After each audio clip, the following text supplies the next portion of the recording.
Hello student, welcome back to my YouTube channel Arihant lecturer.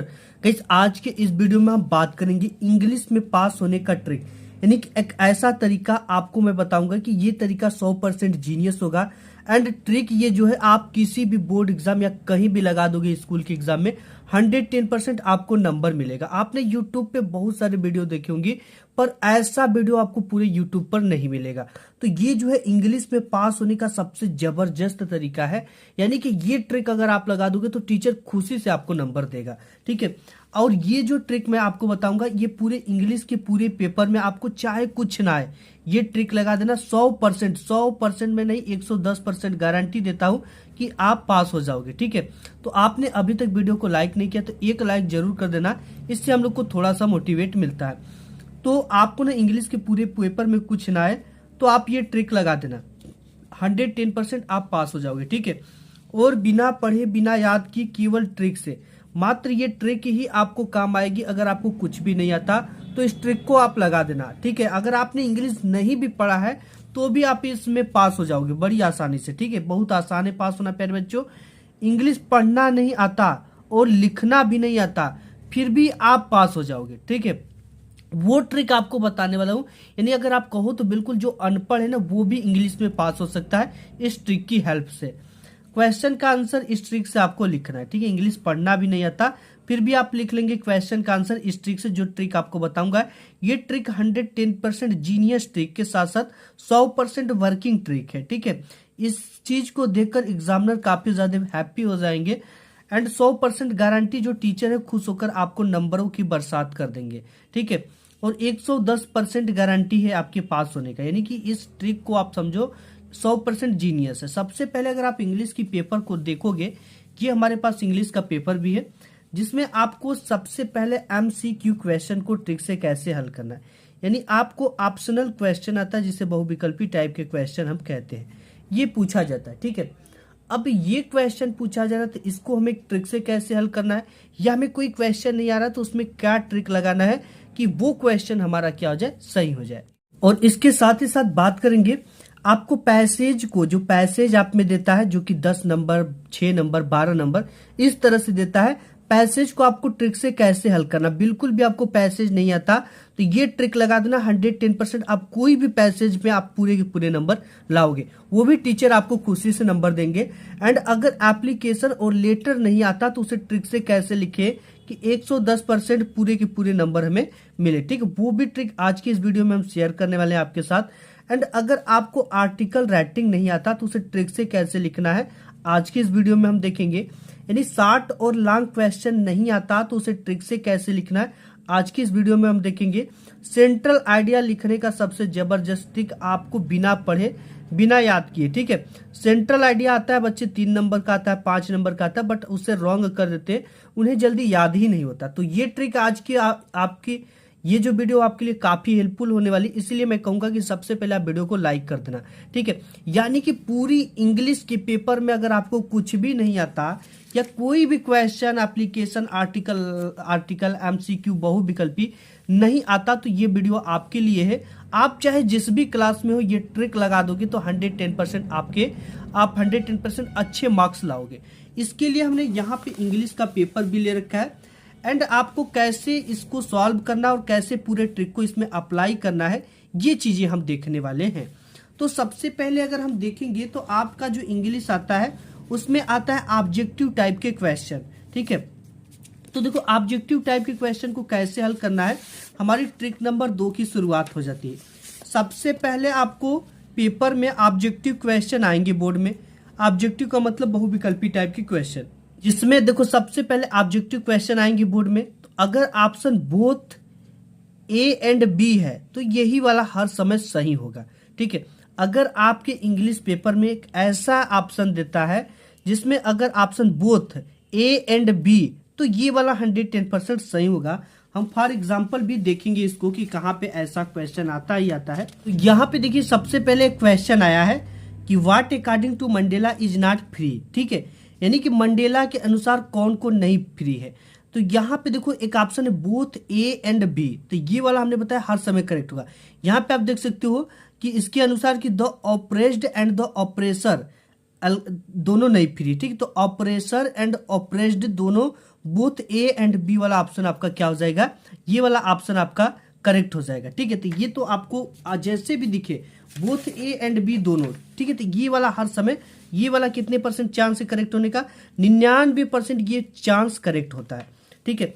And अगर option all of the above हो तो यही वाला सही होगा। फॉर एग्जाम्पल हम देखते हैं, जैसे हमारे पास एक इंग्लिश की और पेपर है, ठीक है। इस पेपर में एक क्वेश्चन आया हुआ है जो कि आपको मैं यहाँ पे दिखा दूं। दे रखा है कि choose the correct option to answer the following question children to attend the programme. तो यहाँ पे हैड गॉन भी लग जाएगा, विल गॉन भी, वेंट। तो यहाँ पे ये देगा all A and B are corrected, यानी कि सभी करेक्ट है, या तो ऑल एबव ये भी देगा, ठीक है। जैसे इसमें दे रखा है कि ऑल ऑफ द एबव, इसकी जगह पे ऑल ऑफ द एबव लिखेगा, या तो all A and B and C are correct. तो इस तरह का जो आता है वो करेक्ट हर समय होता है। एंड अगर कोई सन वाला क्वेश्चन आ जाए, ठीक है, जैसे कि किस सन में क्या हुआ था, तो उसमें 4 ऑप्शन देगा, तो उसमें आपको बड़े और छोटे को कट करके 2 ऑप्शन बचते, उसको आपको सेलेक्ट करना है किसी एक को। सबसे ज्यादा जो ऑब्जेक्टिव सही होती है वो ए व सी, शुरुआत में ए व सी आपको सही होने का चांस रहता है, ठीक है। ए व सी सबसे ज्यादा सही होता है। लास्ट में जाते जाते जब जैसे आप में 20 ऑब्जेक्टिव क्वेश्चन है, चाहे 10 हो चाहे 5 हो, ठीक है, उसका आधा जो होगा, जैसे इसमें से 10 ठो में ना सबसे ज्यादा ए व सी सही होगा शुरू में। अब 10 के बाद अगर आप जाओगे तो बी व आपको डी देखने को करेक्ट मिलेगा। तो ये ट्रिक 110% वर्किंग है। अगर क्वेश्चन से आंसर बनाते समय, अब देखो यहां तक तो हमने ऑप्शन को देख लिया, अब यहां से हमें शुरुआत करना है क्वेश्चन का आंसर बनाना कैसे है, हमें सब कुछ हम देखेंगे, ठीक है। तो देखो जैसे आपका यहाँ पे ऑब्जेक्टिव क्वेश्चन इंड होगा, तो आपको आता क्या है इसमें, यहाँ पे आपका दे रखा है कि यहाँ पे, ठीक है, read the following passage carefully and answer the question given below it.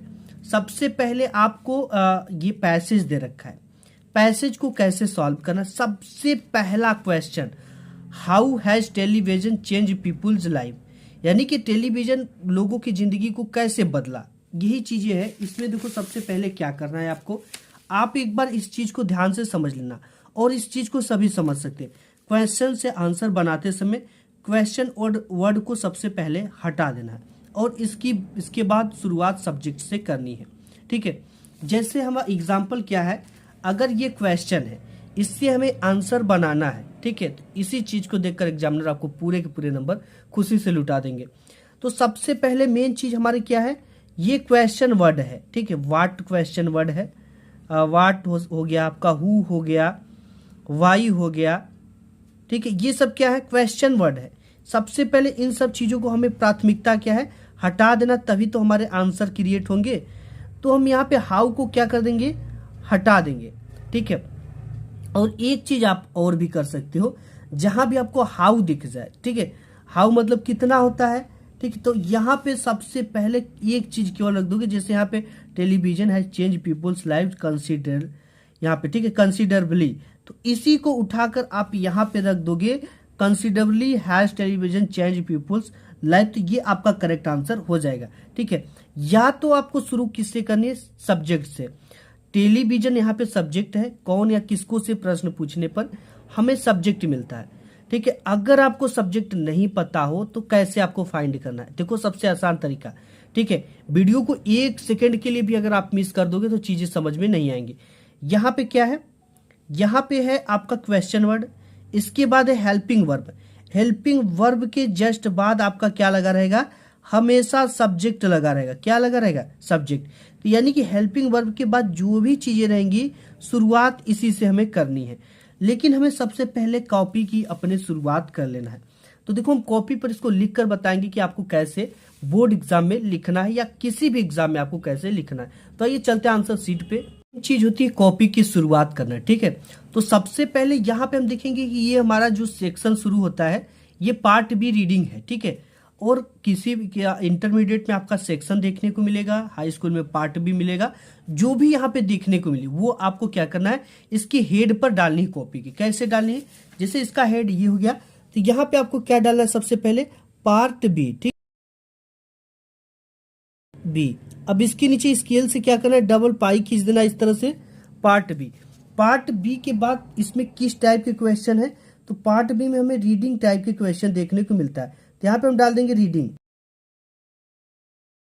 आप इसको बीच में भी डाल सकते हो और पार्ट बी को यहाँ पर भी डाल सकते हो, कोई दिक्कत नहीं। इसके बाद हमें क्या लिखना है, हम सबसे पहले नंबर क्वेश्चन का आंसर हल करेंगे, एक लाइन छोड़ेंगे और यहां से डालेंगे आंसर टू क्वेश्चन नंबर।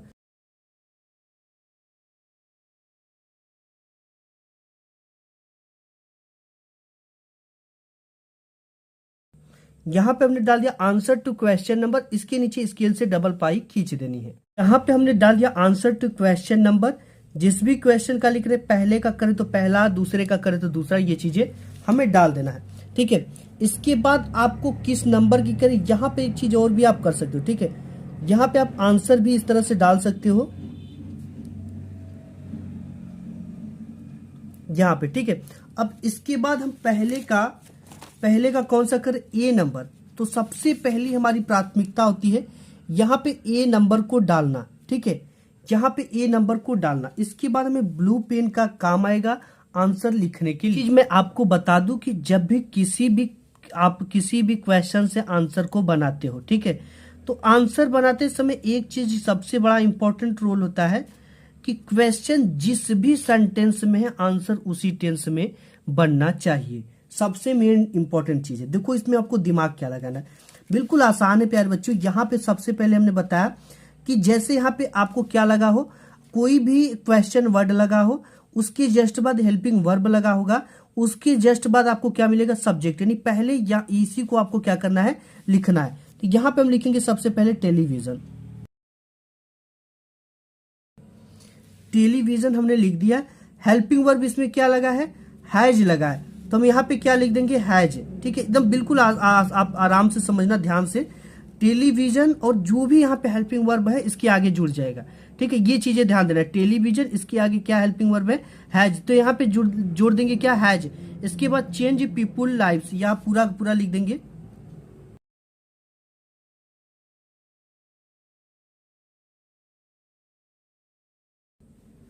ठीक है, चेंज पीपुल लाइफ। इसके बाद आपको एक चीज और ध्यान देना है, आपको यहाँ पे जैसे ये क्वेश्चन एंड होता है, वहां पे आप बट लगा सकते हो, सो लगा सकते हो, बिकॉज लगा सकते हो, दैट लगा सकते हो। ठीक है, तो हम यहाँ पे दैट लगा देंगे। टेलीविजन है चेंज पीपुल लाइफ, चेंज किया कि दैट यहाँ पे लगा देंगे, या बिकॉज लगा सकते हो क्योंकि दैट इसमें क्या है, कंसिडरेबली है, तो यहाँ पे हम क्या लिख देंगे, इसका मेन चीज कंसिडरेबली। ठीक है, यहाँ पे कंसिडरेबली हो गया, ये पूरा का पूरा आंसर हो गया। ठीक है, यहां से आपको पूरा का पूरा 2 नंबर मिल जाएंगे। एंड इसके बाद एक क्वेश्चन और है, how has affected the studies of the children and youth.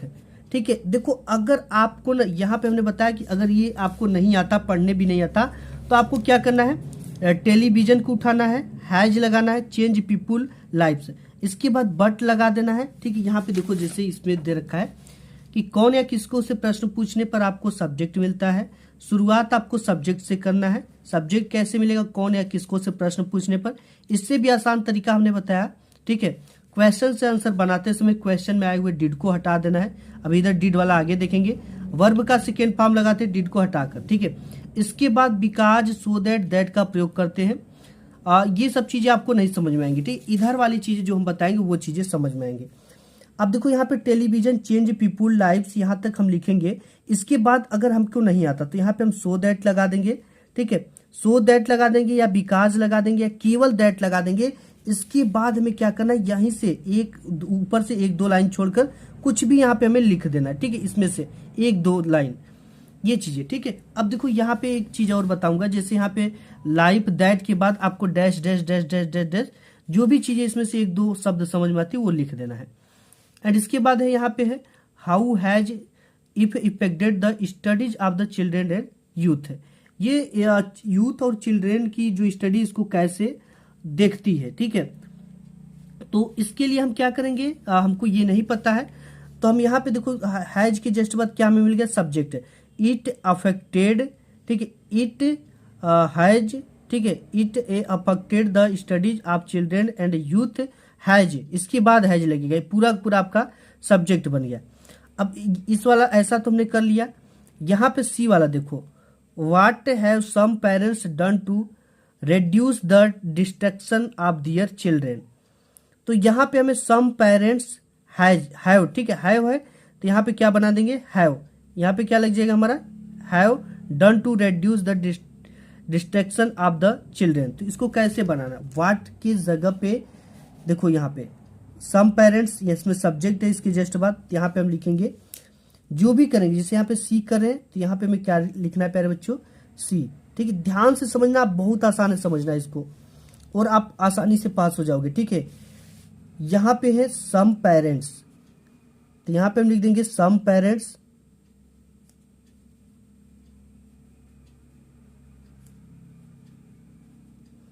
Some parents, इसके बाद हैव है, हैव उसके जस्ट बाद लगा देंगे। ठीक है, जो भी सब्जेक्ट लिखेंगे, क्योंकि टेंस का ये रूल होता है, हैव के बाद डन टू रेड्यूस द, यहां पे हो गया डन टू reduce the,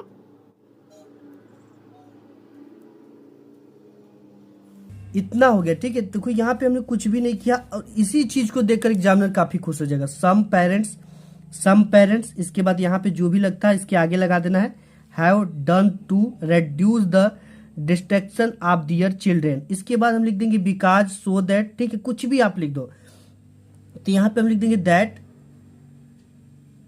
इसके बाद हम इस तरह का डैश डैश आपको लगा रहे हैं। आपको क्या करना है, ये ऊपर एक से दो लाइन को कुछ भी उठाकर लिखना है, लेकिन जब भी लिखना है ना तो आपको एक फुल स्टॉप की यहां से लिखना है।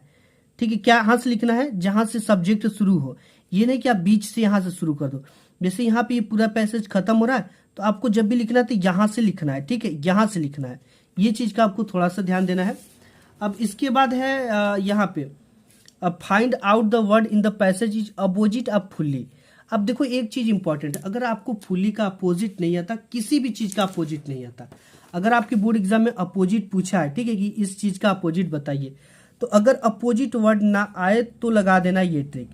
आपको कोई भी नहीं आता अपोजिट वर्ड तो इज नॉट फेल फॉर आपको लगा देना। ठीक है, जैसे यहाँ पे अगर हमको इसका नहीं आता है फुल्ली का, तब यहाँ पे क्या लिख देंगे, डालेंगे डी नंबर। ठीक है, डी नंबर हम डालेंगे और यहाँ पे किसका लिखना है, वो फुल्ली का, तो हम इस तरह से लिखेंगे फुल्ली।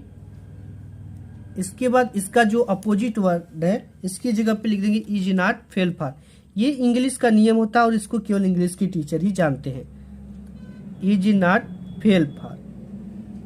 ठीक है, तो इस चीज को आप लिख देना, आप कभी जिंदगी में आपका नंबर नहीं कटेंगे। किसी भी 12th में हो अगर उसमें भी आ जाता है अपोजिट वर्ड इसका, तो इज नॉट फेल फॉर लिख दोगे तो आपको पूरा नंबर मिल जाएगा। ये इंग्लिश का रूल होता है। अब इसकी जस्ट बाद आपको इंग्लिश में क्या आता है, मेन चीज आ जाता है यहाँ पे, write a letter to your father demanding money to purchase your book. अब देखो इसको कैसे लिखना, ये आपको बिल्कुल भी नहीं आता है। तो सबसे पहले तो आपकी कॉपी की शुरुआत कैसे करनी है, ऊपर राइटिंग डाल देनी है। ठीक है, और दूसरा नंबर क्वेश्चन हमें डालना है। कैसे लिखना है ये आंसर शीट पे देखते हैं। तो यहाँ पे सबसे पहले इसकी हेड पे हम क्या डालेंगे, पार्ट भी नहीं कर रहे, ठीक, तो पार्ट भी नहीं डालेंगे। यहाँ पे है राइटिंग हम कर रहे हैं तो हम क्या यहाँ पे क्या डालेंगे, राइटिंग डाल देंगे।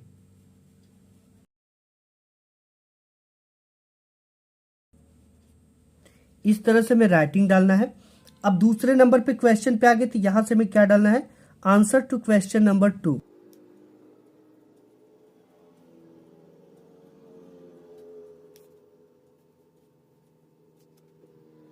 यहाँ पे राइटिंग में सबसे पहले आपको क्या आता है, राइटिंग में लेटर राइटिंग आता है। ठीक है, लेटर राइटिंग आएगा या तो एप्लीकेशन राइटिंग आएगा।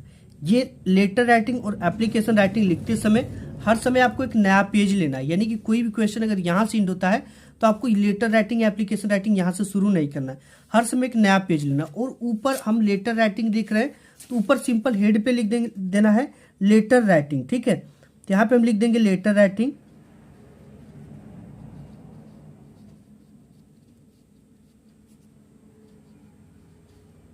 इसके नीचे स्केल से आपको डबल पाई खींच देना। ठीक है, अब यहाँ पे राइटिंग हो गया, आंसर टू क्वेश्चन नंबर 2 है तो 2 लिख दिया हमने। अब यहाँ पे एक चीज आपको ध्यान देना है कि किस चीज पे हमें लेटर राइटिंग, आपको हमने बताया शुरू में कि पढ़ने भी नहीं आता तो भी आप लिख दोगे। ठीक है, यहाँ पे कि letter to your father demanding money to purchase your books, यहाँ पे जो विषय है, किस विषय की बात की जा रही है, डिमांडिंग मनी यानी पैसे की मांग के लिए। तो ये हमारा पूरा पूरा इसका सब्जेक्ट निकल गया, यानी कि सब्जेक्ट हमें लिखना पड़ता है तो डिमांडिंग मनी हम यहाँ पे लिख देंगे। कैसे लिखना, आइए इसको आंसर शीट पे हम आपको बताते हैं। सबसे पहले तो आपको जब भी लेटर लिखोगे तो आप चाहे जहां रहते हो आपको वहां का एड्रेस देना होता है सेंडर का, ठीक है। तो अगर आपको कुछ भी नहीं पता है कि हम एड्रेस कहाँ का दे, कैसे दे, क्या एड्रेस दे, तो आपको कुछ भी नहीं करना। आप जहां भी रहते हो वो एड्रेस आपको पता है वही डाल दो। जैसे हम एक एड्रेस यहाँ पे डाल देते हैं, गांधीनगर,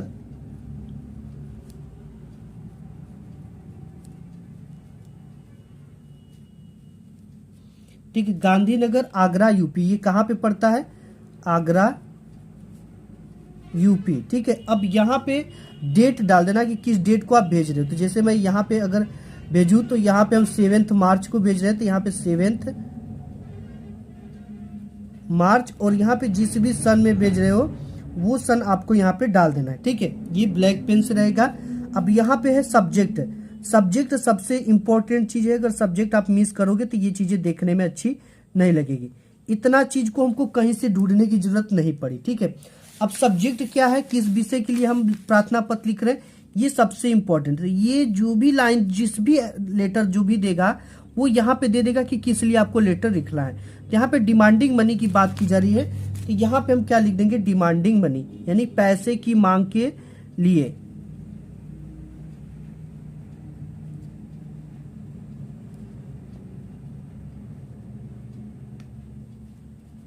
तो यहाँ पे हमने लिख दिया डिमांडिंग मनी। अब इसके बाद हमें क्या लिखना है, फादर जी को लिख रहे हैं तो थोड़ा प्रेम से लिखेंगे ताकि पैसे हमें मिल जाए, ठीक है। पैसा लेना है तो my dear father, my dear father, ठीक है। तो ये चीजें तो भी आपको मिल गई कहां से, इसके बाद आपको एक तो कामा लगा देना है। फादर के लिए लिख रहे हैं, यहाँ पे देखो फादर यहाँ पे मिल गया आपको इंग्लिश से, ठीक है। फादर यानी my father, my dear father. अब देखो क्या लिखना है, माय डियर फादर। अब देखो इनको लिख रहे हैं तो आप थोड़ा सा सम्मान पूर्वक कहोगे, ठीक है। क्या कहेंगे, with most respectfully I beg to, I, ठीक है, आई बेग टू से, या इस तरह से कह सकते हैं, या तो हम यहाँ पे देखो ऑलरेडी मैंने यहाँ पे लिख रखा है, आप इस तरह से लिख लेना, my dear father with most respectfully, इसको तैयार कर लेना। आई वुड लाइक टू से, मैं आपसे कहना चाहता हूँ, ठीक है। ये थोड़ा सा याद कर लेना, I need money to purchase my new book. अब ये चीज हमको कहाँ से मिला, देखो यहाँ पे है क्या। अब यहाँ पे जो भी योर आएगा ना, योर की जगह पे हम क्या लगा देंगे, माई लगा देंगे। योर की जगह पे क्या लगा देंगे, my, my father. Demanding money to किस लिए है, टू परचेज। योर की जगह पे क्या लगाएंगे, माई, टू परचेज माई बुक। यहाँ पे वही चीजें किया गया। आपको कुछ नहीं आता ना तो with most respectfully I, I, I के बाद यहाँ पे to purchase my book, my new book, ठीक है। With most respectfully I would like to say, मैं आपसे कहना चाहता हूँ, आई नीड मनी, मुझे पैसों की जरूरत है, यहाँ पे नीड मनी के लिए है, I need money to purchase my new book, ठीक है, to purchase my new books. इतना लिखने के बाद आपको यहाँ पे ये सब चीजें जो डैश डैश है क्या लिखना है। आपके बोर्ड एग्जाम में कई सारे पैसेज आते हैं, जैसे ये पैसेज आ गया, इस पैसेज को आपको बीच से, शुरू से नहीं, बीच से जहां भी फुल, जैसे यहाँ पे फुल स्टॉप पे खत्म हो गया, यहीं से कुछ उठाना है और आपको क्या करना है, 1 से 2 लाइन, वर्ड लिमिट का ध्यान देना है। इसमें केवल 2 लाइन यहाँ से लेकर और यहाँ तक आपको केवल भरना है, ठीक है। थोड़ा सा यहाँ पे भरने के बाद 1 लाइन ही आप भर देना। इसके बाद 1 लाइन छोड़कर ये याद कर लेना, dear for I request you to demanding money, ठीक है। डिमांडिंग मनी भी स्पेलिंग आपको मिल गया यहाँ पे, और थैंकिंग यू और योर ओबेडेंटली XYZ, इस तरह से लिखना है। थैंकिंग यू जो रहेगा वो जस्ट एड्रेस के नीचे रहेगा, ठीक है। Thanking you your obediently XYZ। इतना चीजें तो आपको समझ में आ गया कि कैसे लिखना है। अब एप्लीकेशन कैसे लिखना आपको नहीं पता है तो यहाँ पे देखो, जैसे एप्लीकेशन आया है, write an application to your principal to grant you 5 days leave to attend your sister marriage. सबसे आसान है, सबसे पहले तो एप्लीकेशन राइटिंग आपको लिखना है हेड पर, ठीक है। और यहाँ पे सब्जेक्ट क्या मिल गया, यहाँ पे कि यहाँ पे देखो, application to grant you 5 days leave to attend marriage sister, ठीक है। Attend my marriage sister, sister marriage, ये हमें सब्जेक्ट मिल गया। अब देखो इसको लिखना कैसे, इंपॉर्टेंट तो इसको लिखना है, ठीक है। सबसे पहले आइए आंसर शीट पे हम चलते हैं। सबसे पहले आपको राइटिंग एप्लीकेशन, ठीक है, इस तरह से डालना है और यहाँ पे आंसर टू क्वेश्चन नंबर डाल देना है 2। यहाँ पे क्या करना है, देखो 2, ठीक है, 2 के जस्ट बाद आपको कॉमा लगाना है, और ये जहाँ से कॉमा इंड होता है आपको द प्रिंसिपल वहाँ से लिखना है। और ये प्रिंसिपल कहाँ के, उस स्कूल का नाम HBI कॉलेज के है। ये कॉलेज कहाँ पे पड़ता है, प्रयागराज उत्तर प्रदेश में पड़ता है, ठीक है। तो यहाँ पे और ये चीज हमने लिख दिया। अब सब्जेक्ट क्या है, N application leave for sister marriage. ये तो सिस्टर मैरिज आपको यहाँ पे मिल ही गया। An application leave to attend sister marriage, ठीक है, इस यहाँ से पूरा मिल गया। इसी चीज को आपको यहाँ पे लिखना होता है। इसके बाद ये जो 2 है ना, 2 जो जहां से शुरू हुआ था उसके जस्ट नीचे हमें सर लिखना है। सर के लिए हमें थोड़ा सा याद करना, most respectfully I beg to say that, इतना लिखना है कि most respectfully I beg to say that, इतना आपको तैयार कर लेना है। इसके बाद बीच का जो चांस आएगा, तो यही चीज हमने बताया कि आप में कई सारे पैसेज होते हैं, आगे भी पैसेज है और ये बहुविकल्पी वाले में भी कई सारे पैसेज दिए। तो आपको क्या करना है, यहां से उठाना है, ठीक है, और एक फुल स्टॉप तक यहाँ तक जाना है। थोड़ा सा 1 से 2 लाइन भरना है, तो आप यहाँ पे वर्ड लिमिट का ध्यान देते हुए 25 वर्ड यहाँ पे भर देना, ठीक है। इस या कामा तक भर दो, फुल स्टॉप तक भर दो, इतना आपको यहाँ पे क्या करना है, डैश डैश की जगह पे लिखना है और डेट डाल देना है। और यहाँ पे योर ओबेडियंटली XYZ, नेम नहीं लिखना है, क्लास लिख सकते हो, क्लास 10th 12th, और यहाँ पे डेट डाल सकते हो। बिल्कुल ईजी था, इस तरह से आपको लिखना है। केवल इतना याद करना है कि sir most respectfully I beg to say that, ठीक है। दैट के बाद आपको एक लाइन तो वही लिख देना है जो ये दिया गया है, क्वेश्चन पूछा है। उसके बाद थोड़ा सा आपको क्या भरना है, ये थोड़ा सा पैसेज उठाकर यहाँ पे भर देना है। इतना तो हमने कर लिया। अब हमारे बोर्ड एग्जाम में आता है ये, right A report on the independence day celebration in your school in about 80 to 100 word on the basis of the hints given below. अब यहाँ पे क्या करना होता है कि आप कोई राइट ए रिपोर्ट कोई लिखता है, और सबसे ज्यादा लिखे जाता है आर्टिकल राइटिंग। आर्टिकल राइटिंग के अंतर्गत आपको दे रखा है क्या, introduction, keeps our body to active, tension free and happy all days long, better concentration on the studies, और लास्ट हेडिंग है कंक्लूजन। अगर आपकी हेडिंग नहीं है तो सबसे पहली हेडिंग इंट्रोडक्शन रहेगी, लास्ट की हेडिंग कंक्लूजन रहेगी। इसके बाद जो भी चीजें दिया, जैसे रेगुलर एक्सरसाइज है, तो इससे क्या होगा, हमारी बॉडी एक्टिव होगी, हमारे जो बॉडी पार्ट है वो एक्टिव होंगे, ठीक है। जो हेल्थ है वो वेल्थ रहेगा, यानी जो स्वास्थ्य है वो अच्छा रहेगा। इसको लिखना कैसे, सबसे पहले हमें क्या लिख देना है, आर्टिकल राइटिंग हेड पे लिखना है। यहाँ पे हम आर्टिकल राइटिंग लिखेंगे, आप यहाँ पर भी लिख सकते हो, ठीक है। इसके बाद आंसर टू क्वेश्चन नंबर 3 कर रहे हैं, तो यहाँ पे वो चीजें लिख देंगे, हर समय लिखना है, ठीक है। आंसर टू क्वेश्चन नंबर 3,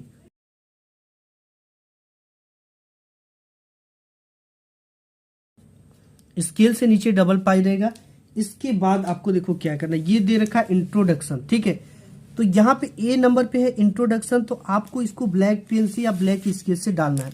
सबसे पहले यहाँ पे A नंबर डालना है और इंट्रोडक्शन की स्पेलिंग देखकर आपको उसी से लिखना है, ठीक है।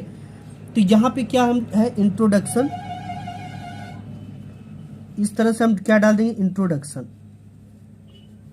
इसके नीचे डबल स्केल से पाई खींच देना है इंट्रोडक्शन के नीचे। और यहाँ पे क्या करना है, इंट्रोडक्शन से रिलेटेड, रेगुलर एक्सरसाइज से रिलेटेड आप कुछ भी जानते हो, जैसे बॉडी एक्टिव रहता है, अब मॉर्निंग वॉक, अगर कुछ भी अपने टूटे फूटे शब्दों में जानते हो तो लिखो। अदरवाइज यहाँ पे आपको पूरे पैसेज मिल जाएंगे, यहाँ पर भी पैसेज मिल जाएंगे। इसमें से आपको क्या करना है, 2 से 3 लाइन आपको यहाँ से उठाना है और आपको यहाँ तक पूरा का पूरा, ठीक है, 3 लाइन 4 लाइन आपको भरना है। केवल वर्ड लिमिट का ध्यान देना, इतना इतना भरा जाना चाहिए कॉपी। तो ये पूरा उठाकर आपको क्या कर देना, यहाँ पे इंट्रोडक्शन में डाल देना। इसके बाद हेडिंग क्या है, नेक्स्ट हेडिंग है कीप्स आवर बॉडी एक्टिव, ठीक है। तो सबसे पहले तो आपको लिख देना है कि this exercise keeps our body active, ठीक है। या इस तरह से शुरू भी यहाँ से कर सकते हो ब्लू पेन से, कीप्स आवर बॉडी, ठीक है। इतना लिखने के बाद आपको तब जाकर पैसेज भरना है, ठीक है। Tension free and happy all day long, तो यहाँ पे हेडिंग इसको डालना है एंड यही चीजें लिखना है कि tension free all and happy all day long. इसके बाद पूरा पूरा पैसेज 2-3 लाइन रखना है, ठीक है। ये चीजें तो हो गई। अब इसके बाद जैसे यहाँ पे आता है change the following sentence into indirect speech, अगर ये आता है सेट टू, तो आप जानते हो कि किसमें बदलना है, टोल्ड में आता है, तो आप इसको उतार ही दो अगर नहीं आ रहा है तो, ठीक है। अब यहाँ change the following into passive voice अगर आ रहा है तो इसको भी इस तरह से आप लिखो। पंचुएशन आता है जिसमें आपको ये जो स्मॉल इसको बड़ा करना होता है, साइड टू रेखा, इसको कामा और इसको इन्वर्टेड कामा में कही गई बातें को लिखना होता है, तो और इसको कैपिटल से लिखेंगे जब इसमें लिखेंगे तो, ठीक है। अब यहाँ पे आप में आता है क्या, एक ट्रांसलेशन आता है।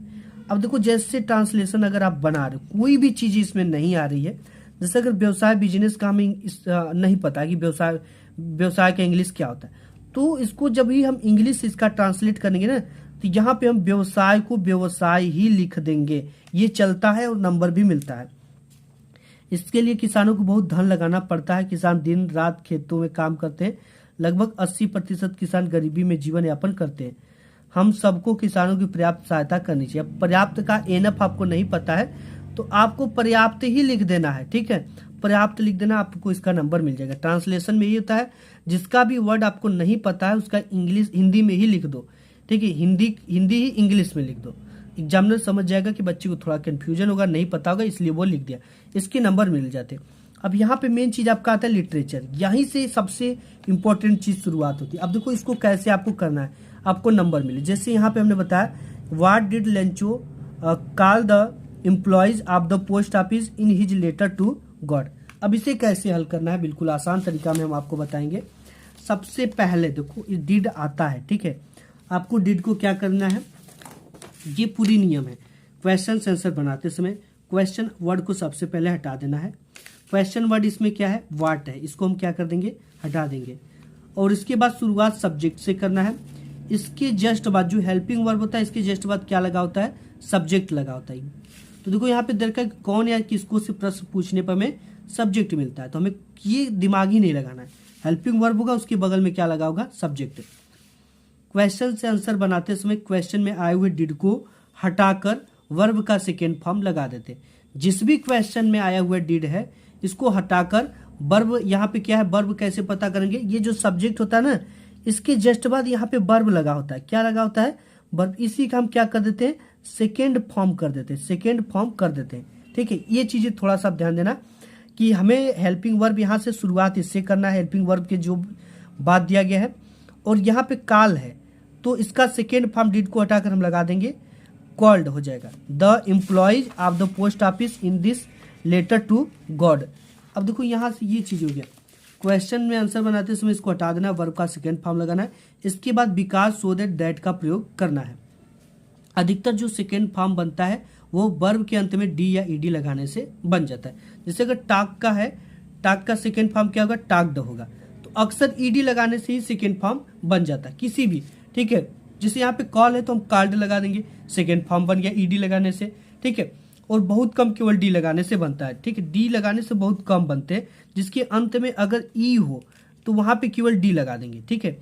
जैसे अगर आप किसी चीज का सेकेंड फॉर्म जानना चाहते हो, जैसे अगर यहाँ पे सेव है, ठीक है, सेव है, तो इसके अंत में क्या है, ई लगा हुआ, तो यहाँ पे केवल डी लगा देंगे तो सेकेंड फॉर्म बन जाएगा।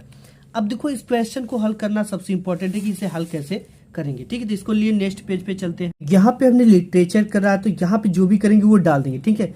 आंसर टू क्वेश्चन नंबर 5 है तो 5 डाल दिया। अब यहाँ पे ये है क्वेश्चन, ठीक है। हमने बताया कि जब भी आपको क्वेश्चन वर्ड दिख जाए और हेल्पिंग वर्ब दिख जाए, इन दोनों हेल्पिंग वर्ब के जस्ट बाद क्या लगा होता है, सब्जेक्ट। सब्जेक्ट हमें क्या मिल गया, लेंचो मिल गया, तो यहाँ पे हम क्या लिख देंगे, लेंचो।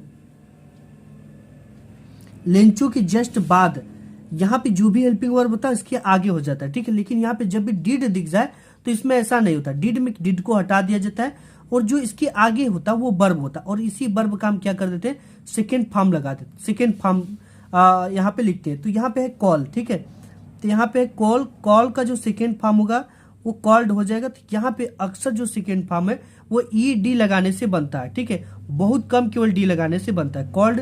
यहाँ पे पता चल गया, सेकेंड फॉर्म पता करने की जरूरत नहीं है। The employees of the post officer in the letter to God, इतना हमें पूरा लिखना है, ठीक है। हम यहाँ पे लिख देते हैं कॉल्ड द। देखो इसमें हमें कुछ दिमाग नहीं लगाना पड़ा। सबसे पहले तो हमने उठाया लेंचो सब्जेक्ट को, called the employees of the post office in this letter to God, यहां तक हमने पूरा लिख दिया। Employees of the post office in his letter to God, पूरा का पूरा लिख दिया। अब यहाँ पे हमें नहीं पता आंसर तो हम क्या लिखेंगे, हम यहाँ पे लिख सकते हैं विकाज। ठीक है, आपको विकाज की जो स्पेलिंग है उसको पता कर लेना है। जैसे यहाँ पे BECAUSE बिकॉज होता है। इसके बाद हम इस तरह से डैश डैश डैश पूरा का पूरा यहाँ पे लगा देंगे। ठीक है, अब ये कितने नंबर का है, ये हमको बोर्ड एग्जाम में 3 नंबर का पूछा जाए। वर्ड लिमिट जो इसकी होगी वो हमें कितना रखनी है, 40 वर्ड रखना है। यानी यहाँ से लेकर और यहाँ तक आपको क्या करना है, ये पूरा का पूरा आपको इसमें पैसेज भर देना है। ठीक है, जैसे पैसेज हमने बताया कि बहुत सारे पैसेज हैं आपके इसमें। जो भी पैसेज उठाएंगे हम एक फुल स्टॉप से ही उठाएंगे, शुरू का नहीं उठाएंगे, बीच का उठाएंगे। जैसे यहाँ पे फुल स्टॉप से लेकर एक फुल स्टॉप तक हमें क्या कर देना है, लिख देना है। ठीक है, ये इस पे पूरा पूरा नंबर मिलेगा। और ये जो है ना, ये टेंस का पालन करके लिखा जा रहा है, तो इसमें कोई भी नंबर नहीं है। और टीचर देखकर खुश हो जाएगा क्योंकि आपने सेंटेंस का सही तरीके से पालन किया है। इसके बाद एक चीज और भी देख लेते हैं। जैसे यहाँ पे है, यहाँ पे where were sweets and snacks prepared on the special occasion. तो यहाँ पे आपको क्या है, कैसे लिखना है। सबसे पहले तो आपको स्वीट एंड स्नैक्स क्या मिल गए, सब्जेक्ट मिल गए। कैसे सब्जेक्ट मिले, हमने देखा हेल्पिंग वर्ब पे जस्ट बाद क्या लगा है, स्वीट एंड स्नैक लगा। तो ये हमें क्या मिल गया, सब्जेक्ट मिल गया। तो इसे हम कैसे लिखेंगे, यहाँ पे अथवा वाला है इसका आर वाला क्वेश्चन, तो इस तरह से लिखेंगे स्वीट एंड स्नैक, इसको कैपिटल से लिखेंगे। स्वीट पहला वर्ड को कैपिटल से ना, एंड स्नैक स्नैक्स स्नैक्स। इसके बाद है प्रिपेयर्ड ऑन द स्पेशल ओकाजिशन। ये नहीं लिखेंगे, ये पूरा पूरा जैसे सब्जेक्ट हम लिखते हैं उसके जस्ट बाद यहाँ पे जो भी लगा है, जैसे वर लगा है तो वर लिख देंगे, हैज लगा है तो हैज लिख देंगे, हैड लगा है तो हैड, हैव लिखा है तो हैव। ठीक है, जो भी हेल्पिंग वर्ब है उसको लिख देंगे। स्वीट एंड स्नैक वर, यहाँ पे लिख देंगे वर। वर के बाद ये पूरा लिख देंगे प्रिपेयर ऑन द स्पेशल ओकाजिशन, हम इसे लिख लेते हैं। यहाँ पे हमने क्या किया, इसको पूरा का पूरा यहाँ पे लिख दिया। ठीक है, जैसे यहाँ पे sweets and snacks were prepare on special occasion, occasion तक लिख दिया। अब यहाँ पे बिकॉज लगा सकते हो, सो दैट लगा सकते हो, दैट लगा सकते हो। ठीक है, तो यहाँ पे हम दैट लगा देते हैं, दो किसी को भी लगा देते हो दैट। इसके बाद डैश डैश डैश डैश, इसके बाद यहाँ पे क्या करना, आपको पैसेज को भर देना। इसके बाद और भी चीजों को हम देखते हैं। जैसे यहाँ पे है what is Coorg famous for, तो कुर्ग इज यहाँ पे लगा देंगे फेमस फॉर। ठीक है, ये बन जाएगा। इसके बाद बिकॉज लगा देंगे। यहाँ पे what was Wali favourite pass time, तो यहाँ पे वलीज वाज फेवरेट पास टाइम, तो यहाँ पे वली वाज लगा देंगे। जैसे यहाँ पे इस तरह से यहाँ पे लिख देंगे वली, सब्जेक्ट मिल गया हमें, वाज है तो यहाँ पे हेल्पिंग वर्ब वाज। इसके बाद पूरा फेवरेट पास टाइम पूरा पूरा लिख देंगे। ठीक है, बिल्कुल आसान है। और यहाँ पे how did the hell stone affect the field of Lencho, इसको कैसे बनाना है। तो यहाँ पे द हेल स्टोन हमें क्या मिल गया, सब्जेक्ट डिड के जस्ट बाद हेल स्टोन। यहाँ पे इफेक्ट है, इफेक्ट का सेकेंड फॉर्म इफेक्टेड होगा। जैसे यहाँ पे बन जाएगा आपका ये इस तरह से the hell stone, hello stone effect है तो इफेक्टेड हो जाएगा आपका अफेक्टेड, अफेक्टेड ईडी लग गया। ठीक है, ईडी लगने से क्या बन गया, सेकेंड फॉर्म। और डिड को यहाँ पे हटा देते हैं, affected the field of Lencho, the field of Lencho. ठीक है, थोड़ा सा यहाँ पे फील्ड ऑफ लेंचो, लेंचो को कैपिटल में लिखेंगे लेंचो। ठीक है, इस तरह से हमने लिख दिया। तो एक तरीका मैं आपको बता रहा हूँ कि कैसे लिखना है। ठीक है, अब यहाँ पे वाई डिड अन्नी फ्रैंक मेंटेन ए डायरी, तो यहाँ पे हो जाएगा अन्ने फ्रैंक मेंटेन्ड, ईडी लगा देंगे, ईडी ए डायरी बिकॉज। इसके बाद क्या लिख देंगे, बिकॉज, बिकॉज के बाद पूरा पैसेज आपको भरना है जैसे हमने आपको बताया। यहाँ पर भी the hailstone affected the field of Lencho, so या बिकॉज। ठीक है, बिकॉज की स्पेलिंग CAUSE, इसको लिखकर यहाँ से पूरा पूरा डैश डैश आप कर दोगे, आपको पूरे के पूरे नंबर मिल जाएंगे। ठीक है, कुछ भी आपको आता है। अब यहाँ पे है mention 3 things that the difference human and the animals, ये आपको नहीं करना होता है। 4 लाइन्स आप पोएम लिख देना। दो बाद है right 4 lines of any poem prescribed in your syllabus, आपके सिलेबस में दिया गया कोई एक पोएम आपको लिखना है। ठीक है, पोएम आपको एक तो इसी सिलेबस में इसमें दिया रहेगा बुक क्वेश्चन पेपर में, जो कि ऑब्जेक्टिव क्वेश्चन में। अगर नहीं आपको पता है तो उसी को लिख दोगे, 3 नंबर का है, 2 नंबर आपको मिल जाएगा। या तो आपको 2 तैयार कर लेना, एक आपके क्वेश्चन पेपर में आएगा, आप एक क्या कर दोगे, लिख दोगे। ठीक है, 8वें नंबर पे है कि right the central idea of any one of the following poem in about 50 to यहाँ पे 40 to 50 word. Dust of snow, A tiger in the zoo, the trees, किसी एक को आपको लिखना है सेंट्रल आइडिया। कैसे लिखना है ये आंसर शीट पे देख लेते हैं। देखो आपको इसमें करना क्या, सिंपल कुछ भी नहीं करना, आंसर टू क्वेश्चन नंबर डाल देना है। इसके बाद इसकी हेडिंग डालनी है, डस्ट ऑफ स्नो, जिसका भी आप लिख रहे हो पोयम, ठीक है। तो यहाँ पे क्या करना है, डस्ट ऑफ स्नो, ये यहीं से मिल गया, आपको कहीं जाने की जरूरत नहीं पड़ी। इसके बाद सेंट्रल आइडिया, सेंट्रल आइडिया यहाँ पे लिखा हुआ है, आपको इसी को कॉपी करके हेडिंग यहाँ पे बना लेना है, सेंट्रल आइडिया, मीनिंग एक भी गलत नहीं होगी।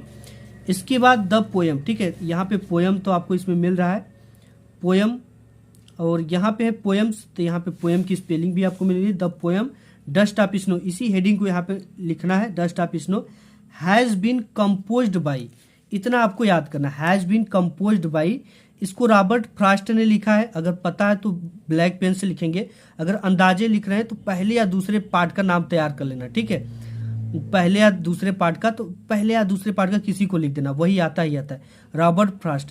In this poem the poet has described about, इतना आपको याद करना है, in this poem the poet has described about, यानी कि इस कविता में कवि बताना चाहता है। इसके बाद डैश डैश कर कर पूरी की पूरी पैसेज आपको यहाँ तक क्या कर देना है, यहाँ तक भर देना है उठाकर, ठीक है। आपको यहाँ पे नंबर मिल जाएंगे। इसके बाद 3 नंबर 4 नंबर का फिर क्वेश्चन आता है कि what was mister Pumphrey ringing a dozen time a day, ठीक है। तो यहाँ पे मिस्टर पम्फेरी वाज यहाँ पे लग जाएगा, मिस्टर पम्फेरी आपका सब्जेक्ट है, हेल्पिंग वर्ब के जस्ट बाद क्या मिलता है, सब्जेक्ट, मिस्टर पम्फेरी, और इस वाज को यहाँ पे लगाना ringing a dozen times a day, because, because या सो दैट कुछ भी लगाकर, डिड है तो द थीप मेक, यहाँ पे सेकेंड फॉर्म इसका मेड हो जाएगा फ्रेंड विथ अनिल, ठीक है। इस तरह से आपको बनाना है। तो आज की इस वीडियो में बस इतना है।